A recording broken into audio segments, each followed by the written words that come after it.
Bare mnonga iwo wasiba nogira etuwata hengaro wabasa kongereka yawo misho na nihanga ryona okutwarira hamwe mwebare kugira omwete ogwo gukora mukagire kimwatasya nuko twatandika styo program yitu eyebyamagara richo butonji charity omuhereza kandi mwabazyo gutwagarika twagira omusha gwo kutaya isomo kugomba kwatena na abakazi oturukweta gynecologist Dr. Joy Muhumuza okurugahara Ave Maria Medical Chambers ahumuraka chenche kandi nangwa nana aharimbarira Regional Referral Hospital naho tutunga omugisha tumushangayo okubasa kutunga obujanjabi oburukwatana n'endwara ezo ezabachara. This time around twareta topic yitwenda ngo buryo omwe ayirire hihi na munonga wabo ryo muchara ahubwo mweko kojwire nika yawe ninga wabotire yo padi ninga wabogizireki uza kushanga ngo hine ameiza gargo mu bucara agakwata harye cece wabojwire hazana gabagine miringo na gabagine zakara obonde hinduko ronde cyabaho kikuburira mbwe no mukugutwa mureta atushoborere na habaho ki gongagine kubana gashaki ndere tumanye nguya nomo ninga we have started to run up no munyisirize mwakire Dr. twakwakira Webare Charity amazina ni Dr. Joy Muhumuza omushawo w'abachara narushi utukweta gynecologist ndakora na Bara Regional Referral Hospital kandi kunyenda privately na nshanga Ave Maria Medical Chambers eri kushangwa Kachenje hataho toben ho twatandikira henyine hatishi ngukirunamo kushanga ngo omuntu aine ameiza gakubangarga ombuchara kandi ine kuba nagareba akamanya ngo no muchara buzima konkane kitutangaza ntuba turyokwe tureba colors zitari zimwe na zimwe twebuza did something go wrong or we are still on the right track bone tutebekanise obundo kajiro wahumuza ingojiro wamanyisa ngwazo mwirwa rine case so ntuza kuganira aha vaginal discharge narishi aha mizgo buchara. Yes. So amizgo buchara obwiro bwingi negabagari nomo. Nomo omubachara abaryo mu kitukweta reproductive age. Omukyatandika omushogoyo nituchira kugira ngo from 15 years kwisa emyaka 89. Agwa mizi negabagari nomo. So amiza gari nomo gashime kuba ni gashaki obwiro bwingi amizi agari nomo gashime kuba gari nkamate clear milk yes gari nkamate nangwa nagaza hanika gakoma ni forming a sort of like powder. Okay. Konka tigashime kuba ni garenganika gakastampinga hashtetei agoni gabagaba bunomo nabugarega ryo mukara ni yemwe. Yes. Gakaba minji gakarenga kagasa kitetei ni gabagaba abunomo. Yes. Amezi go muchara ogojyo mu reproductive age no twajangu ashime kuba ina mezi ahubwo ndureba ngo abantu abazo mu menopause nabo tibashime kugira amezi yego tibashime kugira amezi sanejero zare yaza hansi. Yes. Abana batakagire mu mushogoyo. Yes. Ahabo kuba omwana utakagire mu mushogoyo yagira amizi nico nkimanyisa nabasa kubaho buzibu. For example nabasa kuba ine yonka foreign body. Okay. Yaitire yonka something acho kiri kureta ki kutuma gwa mizi gije. So wale omwana atakagire mu mushogoyo okareba na leta amizi nyaburawe hikirira abakugu. No muchara owagira mu menopause okarya no leta amizi please hikirira abakugu. Kahino wazira kana cheka keshiki ombero bishatu bina ibyabandaze kakabire kine some discharge. Okay, good. So webare Charity yani mbando ho kubuza byenyine y'inkuba ndebe. So hati amwana utukweta newborn wo mwishi nabasa kugira ka discharge nangwa kare stike kinjiho narishi ajana wana bleeding omubukazi ahabo kuba nabachine hormones zanyina yazagwa nazo so aine estrogen na progesterone so ariyo na responding so echo kirinomo but not more, yes but not more than a week ongana bwe wachire bayitira bakuguba base kushoborora ngo kirinje. Yes omunyuboni na muno abishiki first 1 week no basa kureba ejo discharge yerinke kechinzi narishi enemka blood so ejo nayo nebasa kuba eri normal. Konka abana barugaho mu newborn bakayika omyaka batakayikize mu mushogoyo wareba discharge please hikirira abashaho obumwana bumwe no basakushanga kana kawe bakadefiringa so nikirungi okwikirira abashaho twatucharya aha normal discharge. So omunchara owatunga normal discharge nayo ne varyinga kurujira menstrual cycle yeye. Obwiro bwinji naje ntujja kugira amizi agari nkamate. So konka ebiro bice a few days like amatagafire nacho nekindi amatagafire nari yogati ejo nabane yereka candida harimo ka itching. So this is real milk. Kiriya milk never garigari je kwineje. So twalibona tuchya amachi amukazi ogwo mu reproductive age amizige okugari. So most of the days ngagari nkamate. Konka kakuba ari hache kuzo mu periods narishi aherukiro mu period mbona herize periods the first few days 2-3 days na basa kutunga that brownish discharge. So that can also be normal. Konka byaba binji gakanuka oketakura okashasho mundanto okashasho mugongo agwamizi ngabagagira ki gaba abnormal. Then hariho nka like 1 or 2 days when mid cycle 2 weeks from the time obo atandika kuzo mu period no basakura mizi gawe gayonjera okache kandi gaba stike ganyururuka gaba nk'ekinzi agwa mizi naga ovulation niganigereka ngwaho mpaho no basakutwariramu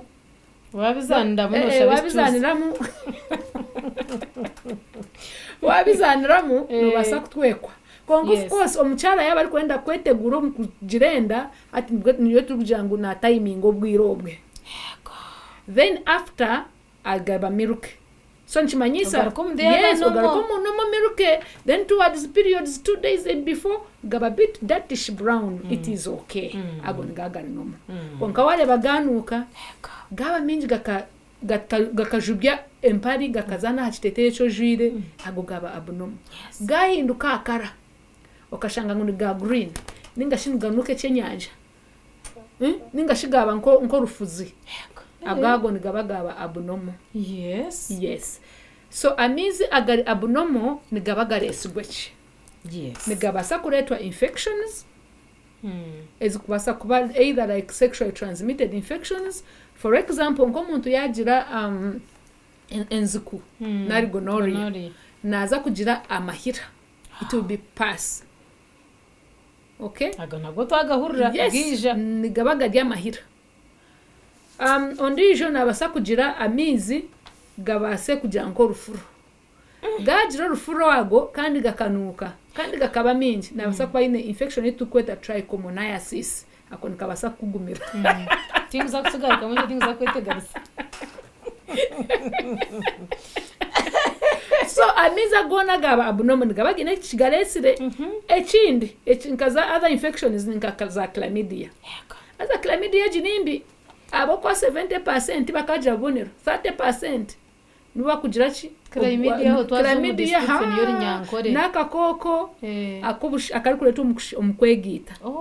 Nakakoko akari kuleta umukwegita kongekizibu cyako nikigaza nesheke nkabanza kaza ko katagambe nikahunama tis silent konka nikigaza nesheke atakonka leta miza gakushashe nagoni gani minji gakunuka. Yes minji gakunuka. Then aganda miza gari kuba bano ezindi ekinde kikubasa kureta amizi mabi ni wagira ekitukweta candida twagira ngo nebagari nka yogurt negabagari nka yogurt kandi oshanga orukwetakura noribwa norano enda ngo teyo rukumu konka candida kishikumanisa ngo umuntu naba yakiya heru akakoko ka candida nitutura nakono mare nanyahundi ngine. Yes we stay with it normally. So umuntu yakora vaginal swab bakamuja ngo twashanga mu candida it is not a deal. It's not a big deal. Ahabo kuba kari normal in that place. Kureka obukoko bwa candida basa ku multiplying buba bwinji na muno immunity yawe yachendera ahabo kuba obwo bukoko obu bwa multiplying bwo burakuhe itching na yogurt. na miza gari nka yogurt konka omuntu wabushanga mu kikuma sango yabuye heru aho katwaje noturanako ahabo kuba omubuhangwa omukazi amiza gaga kuba yine gari acidic gine obukoko bukutura muje butukweta lactobacilli so ni producing lactic acid so vaginal fluid nebe ine mu acid azi acid ne protecting obukazi yes neturwaniri hari kwanisa konko mukazi yamera antibiotics yes unnecessarily manya nahura natego mtu nagura amoxil warenze biro bitano nomera amoxil noza kuba noyito bukoko buriya ubukabere buzara lactic acid bukakukuma immunity yachendera so immunity ke kuchendera automatically noza kutandika kuhura wanda kwetakura of course ntubasa kureba nejo discharge yerinka nkamategafire umbantu abine nkashukari omwena bumwe niko kabonero ko kubanza ko kumanya ngo yiwa shukari yarumba yatemba omwena bumwe ombantu abagire emyaka mingi nobasa kushanga omuntu nayetakura ati ndeta mizigari nkamate gafire so ogogo nawe kakureta mategari amizigari nkamate gafire nabwo nshunje kucekinga shukari okamanya shukari yeyemerireta mbanda bakutura nakakoka HIV immunity yabo yabecendire nabone baza kugira ki kutunga ejo kongo mwana bumwe nikibasa kubaho actually otungeka itching kache ombakaza barenze myaka 100 muno before your periods or slightly after periods that's a normal change because wajangu candidate turana konomare without causing any problem. Yes, okay. So vaginal fluid twagira ngo omukazi wena utwagamba mu reproductive age wabo dio mu menopause okaleta mizi please ikiro musha ahabo ko mu menopause waleta mizi nigabasa kubagarya ga kansa yo muyagwanye nenda kandi amiza go nigabandi gatunuka kubimunonga. Yes. Na muno abakazi abataka checkinga gaho okureba amuyagwanye nenda guri guta.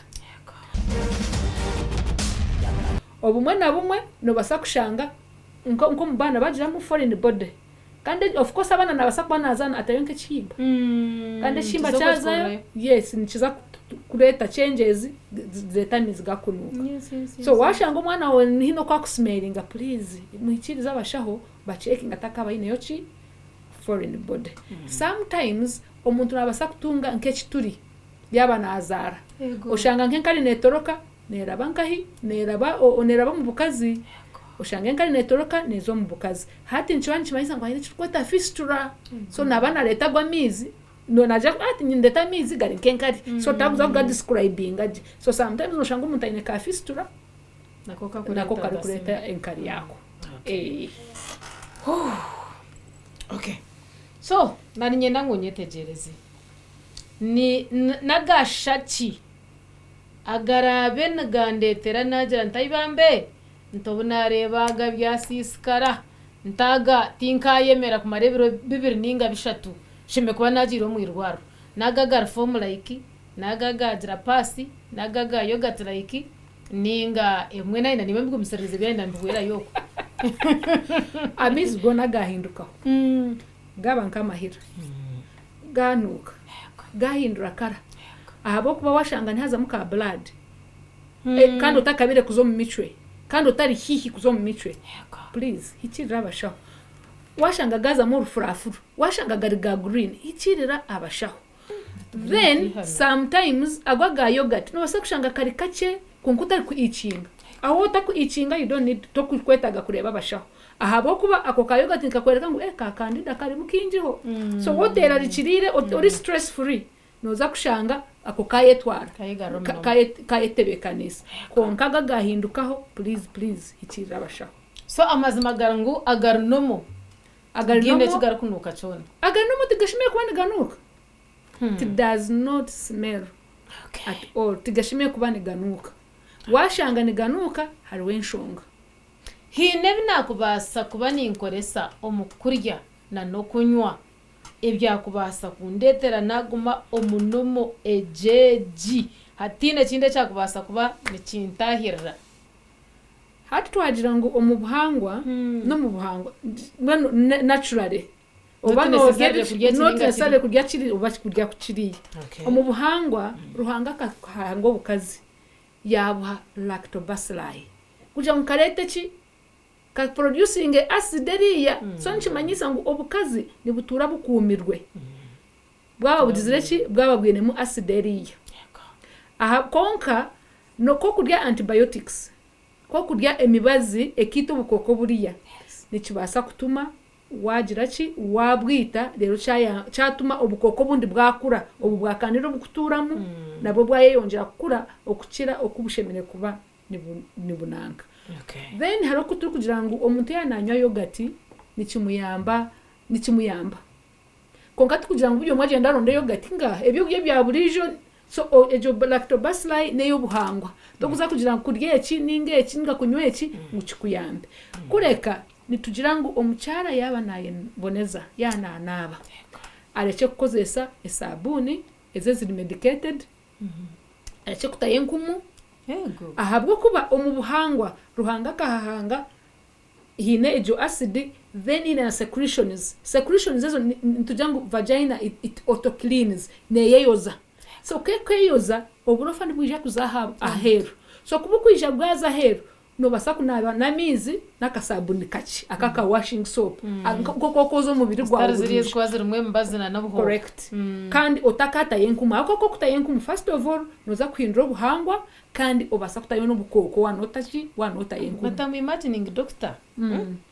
Najira ahaha nahandia hargena garinka mategafire deno riyo nongambira nguntaka hatura yo kandi ndukora biryaho behagami hata aho no advising anta ibyo naye ndankwate yabo kugira ngo byabayo ninga tinyinde kwata yo naho nandi yo mumbereje atejo ni imagination aho twagira ngo obukazi omubuhangwa nibweyozya it auto cleans konka nagira infection akareta uko kweyagura ati wagira infection ubwo nanka infection discharge ne kwija ezahero it will come out to kwetaga kutayochi sometimes babasa kwebijuma byo kujwara so ubwo bakuja hebijuma byo kujwara no nabe ngaro oskotinga ekijumo kitase yoje yes konka butaryo bo bakugira ngo waja ujare bijuma abo kugira ngo maybe obonero bwa candida bwija ushemeye kuba no kwato mu bukazi nari okata yekintu cyona abo kuba hina bakaza bari kujwara ebishaka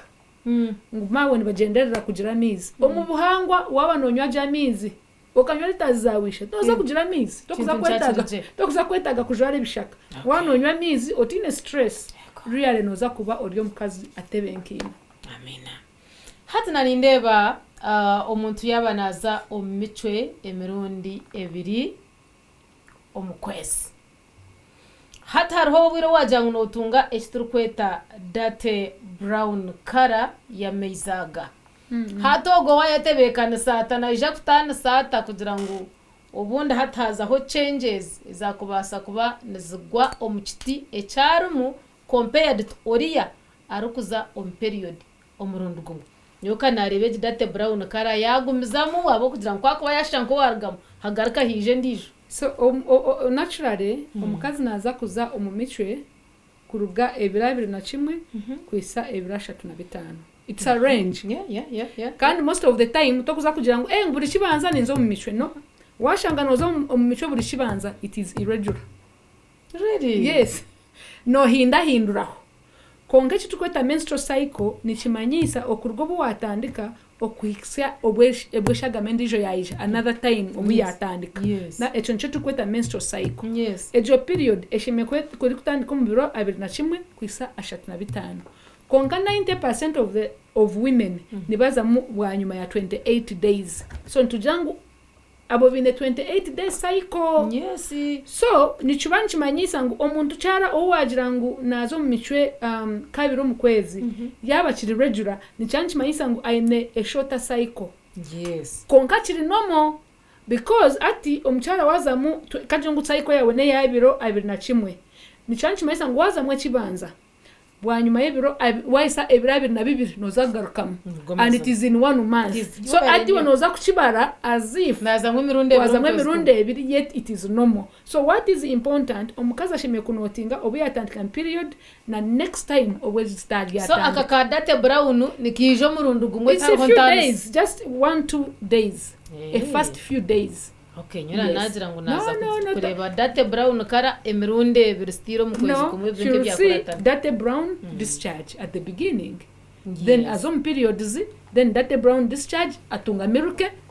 na atumurza hati bagambire bwambo bya muheru ahabo kuba ruyare twaheza mwebare okutuhurikiza ninja kugira ngo abacyara bingi nibabine discharge eri nomo konka wareba discharge yahinduka yakwerarikiriza please ikirira bakugu bakugambire ngo kiri nomo kandi nako nijuka inobo kushango mukazi aryo mubwire bwe burungi nazo mu period ze no mare nangwa no mwe ejo discharge nanagitunga erinomo kintu hinobo kushanga ngo ahanika yetine kirukuzaho ajwara hati na nyencha kare na bwashesha konko bundo shanga hatine caza ubwo nawe naba yagiramwe burwire inga nabari nomo ahabo kwa tokuza kwetaga ngo gashore minjinga yes kwaenda tugumayo koko tukuma tukwebuzabuza tokwetaga kuja ngo dry ngo noza kucheckinga yo kureba ngo dry ninga chiyo weight no abo kwa wahora ori kufiringa weight it is also abnormal. When you feel weight you are abnormal. Yes, it means gayonjire. So you need to know gayonjira habwaje gayonjire boundaries. So mono kuhendera nyenda kusima abaturikize konka ninyenda ngumwege ekintu kimwe echo kubanza amaizi aminji agabacyara bacyari umubwire bwo kuzariramu nigabagare nomo konka gahinduka omukara gahinduka gakanuka gakaba minji nikirungi okuhikirira abashaho kandi abo bagira mu menopause nari abisha batakayikire aha mushogoyo bakareba bareta mizi mbase kwikirira abashaho babase kubatebekanisa ahabo kubecho cyaburije kandi nimpaga abakazi nti mwabani mweyonja please utakata yenkumu utakata yo soap sabuni ezeziri medicated ahabo kwanoza kushisha obuhangwa utakata yebishaka abo kwanoza kushisha obuhangwa okuruhanga yatebekanisa omwanyogwe iworeke kwehangira echawe kindi kureka onabe nkaburijo oyeyonje kandi mujware nankapa nika ziri cotton akani ziyamba omwanya go kutunga akayaga karunji bari minanga ninyesiga twahumuriza abantu bingi ahabo kuba omwe bonera changes ezo obura kumpango zimwe zironomo atotandika okuronde bishaka n'ibintu nojara ngo mundoka yeyozi ningo yetebekanisa and when actually you're going wrong. Wabare iwo wagumanita program eji yebyamagara kana nyine Dr. Joy Muhumuza okurugahara Ave Maria Medical Chambers aho muri Kachenche kandi naha Rimbarra Regional Referral Hospital naho naba arho nanyesije ngo wabikwata wabicenga kandi wabo tabicenga no jagmanota yayira abashaho abakugo mu nshongezi bongere okutebekanisa at least ntwa twakora ka highlight nabantu cyo butunji charity omuhereza kandi abakazire health products abarukutsebye kunywa birunje biri kucungire ndwara zitari zimwe na zimwe bikashemeza amagara gitu ubushango maduka go no mwihanga no bamba tutyo program eji na nukwe twahenda na tuti nitubendeza ebirunje byonka.